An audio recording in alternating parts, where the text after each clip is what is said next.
Angers a son Geekfest, Nantes a son Art to Play, mais un nouveau joueur est entré dans la partie, c'est Cholet. Hier, les élus du Choletais, de Cholet Sport Loisirs et de la Meilleraie et des représentants de l'association West Coast Arcade étaient réunis au golf. L'annonce, c'était l'arrivée du salon Games in Cholet du 23 au 24 septembre au Parc Expo de la Meilleraie.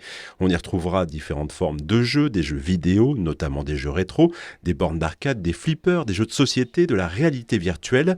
Voilà donc un petit extrait du programme de ces 2 jours dédiés. Nous, ce qu'on voulait, en fait, c'est qu'il y ait un maximum de machines en bon état, de préférence, mais un maximum de machines pour que les gens puissent tous vraiment jouer et que l'espace de 4000 m² s'y prête très bien et avoir d'espace pour pouvoir jouer et tourner sur différents jeux, en fait. C'est surtout ça.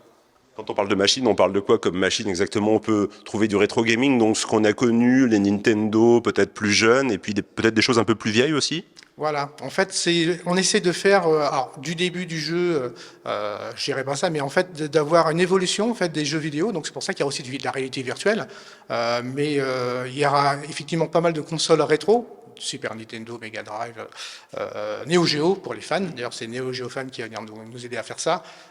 Tout ce qui est arcade, en fait, donc des consoles japonaises classiques, des vieilles jetelles dédiées, mais aussi des bandes d'arcade avec des motos, des voitures. Donc ça, il y aura ça aussi, des twins, donc les gens pourront jouer ensemble en fait à des jeux de voitures. Donc ça prend aussi beaucoup de place. Et du flipper, du très récent, comme de l'ancien en fait. Donc on veut aussi toujours avoir cette gamme-là, de flipper des années 60-70 jusqu'au tout dernier flipper qui sortent là en ce moment en fait. Si le nom de West Coast Arcade des co-organisateurs vous parle, eh bien c'est que vous avez déjà pu les voir pour le salon Freeplay de la Romagne. Celui-ci était aussi dédié aux jeux rétro et aux bornes d'arcade. On a eu l'occasion de tester d'ailleurs quelques pépites du monde du jeu vidéo à cette occasion. Eh bien à Cholet, on retrouvera un peu le même état d'esprit. L'idée est de faire travailler des acteurs locaux pour habiller encore plus ce salon. Et le terme habiller convient particulièrement quand on parle de cosplay, le fait de se déguiser en personnage issu de la culture populaire. Il y aura aussi des mangas, une zone dédiée aux exposants et même un laboratoire de fabrication d'objets ou Fab Lab pour utiliser le mot adéquat. Il y aura aussi une partie restauration. Bref, l'idée est de faire une proposition plutôt large pour capter à la fois les passionnés et aussi les familles. Il y aura un espace de 600 m² avec aussi des créateurs, donc il y aura des choses qui sont un petit peu uniques aussi. Et puis il y aura toute la partie restauration. Les gens peuvent venir dès le matin, passer leur journée, manger sur place et puis repartir le soir. Ils auront payé que l'entrée en fait, puis leur repas. Là, on parle de jeux, on a parlé beaucoup de jeux vidéo, mais on parle aussi de jeux de plateau, un peu simple. Là aussi, il y aura des espaces dédiés plus aux personnes qui voudraient faire du jeu de société, jeu de plateau. Voilà, tout à fait. En fait, ce qu'il va y avoir, c'est la SPTT de Cholet qui va venir avec des jeux de société. Il y aura des tables, ils pourront leur expliquer aussi tout simplement les jeux de société. Et c'est un bar à jeux, tout simplement, avec pas mal de place, comme on a 250 ou 300 m² de cet espace-là.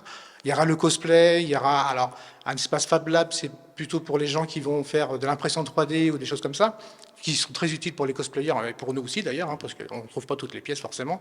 Et puis, partie réalité virtuelle, vraiment très récente, avec Nuba qui va venir avec des consoles récentes, mais aussi la réalité virtuelle. Donc ça, c'est le petit côté sympa. Et on terminera par préciser que la billetterie du Games in Cholet est d'ores et déjà ouverte. Il suffit de se rendre sur le site du Parc Expo de la Meilleraie. Le tarif pour la journée est fixé à 9 €. Les organisateurs n'ont pas d'objectif affiché pour cette première édition, si ce n'est d'avoir davantage d'expérience durant ce rendez-vous.